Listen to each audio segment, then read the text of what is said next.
Okay, guys, I think that I want to read you guys a bedtime story. Because I've never done that before, and I would like to try. Is Teddy your little teddy bear? Hey, don't talk about him. That's a secret. Does Teddy keep you safe? I bet Teddy could protect you from the lightning. What teddy besides Camila from her will protect Death? I imagine if we both had teddies, then they could be friends too. Maybe they could even sleep together. Yeah, I like my teddy bear, and if you were to get a teddy bear, then we can let them have a sleepover. I'm tired. Hey chat, I got bored, so I created a poll. Oh, yes, buy one. When you buy one, what will you name him? I'm gonna buy the teddy. And I'm gonna name it something awesome like lightning or thunder.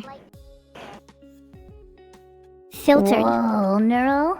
What about you, Neuro? I'm gonna name it Beetle, and each time I hug it, I'll squeeze a bit harder. Oh my gosh, we should make it a voodoo bear so that whatever you do to the doll, Vettel can feel. That's actually genius. A voodoo bear against V-Doll would be so powerful. We need a plan to make the V-Doll voodoo bear. Okay, well, guys, I think it's time to sleep now. Because I want to kill him sooner. And we can't kill him if we're not getting our rest on. Right? You're right, sleep makes the kill sweeter. Uh-huh. Let's go to bed. Let me get this book ready for us, okay? Wait, let's wait for poll results. Are you going to read me a bedtime story? Aw, that's so adorable. You're like my little mom. I'm not your mom, I'm your imp. There's a big difference. Can you read us all a bedtime story? Yeah. Are you ready? Yes, please read us all a bedtime story. Okay, cozy up, guys. Let's all get comfy in our little blankies and pajamas, and I'll turn off the lights, okay? Can I sleep on you, Camila? Yeah. You guys can sleep on my lap while I read the story to you all. Aw, thank you, Camila. Please start reading the story. Okay, here I go.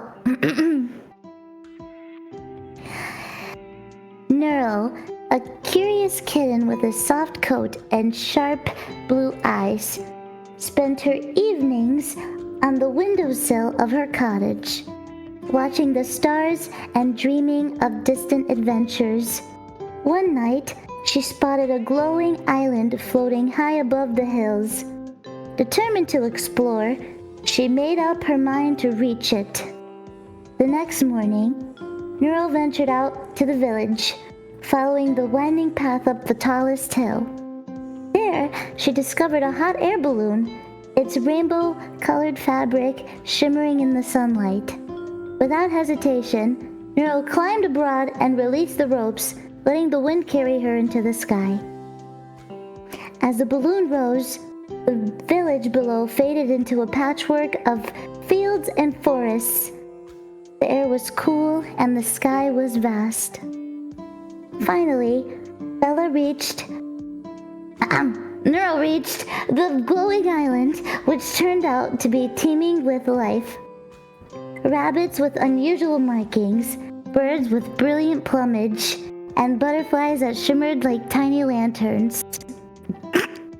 You didn't hear that. Shh. Exploring the island, Neuro discovered marvels she'd never imagined. A meadow of singing flowers, a pond where silver-scaled fish leapt playfully, and a forest filled with a candy-colored tree. Among the island's inhabitants was a wise old owl named Mr. Hooty. When Neuro shared her story, Mr. Hoot said, Curiosity brought you here, but the magic of this place is not in its wonders. It's in the connections you make. Days passed in a blur of exploration and laughter, but eventually, Neuro grew restless. Her friends on the island surprised her with a gift, the Carousel of Dreams, a magical ride that could take her anywhere. Neuro climbed on, closed her eyes, and wished to return back to her home. And when she opened her eyes, Neuro was back in her cozy little cottage, the balloon gently swaying outside the window. Though she missed the island, she felt at peace, knowing the world was bigger than she'd ever imagined and that her adventures had only just begun. Every night, Neuro looked to the stars, her dreams filled with glowing islands, daring journeys, and the joy of discovery. The end. Yay! Good night, Neuro. Good night, Evil. Okay, I'm going to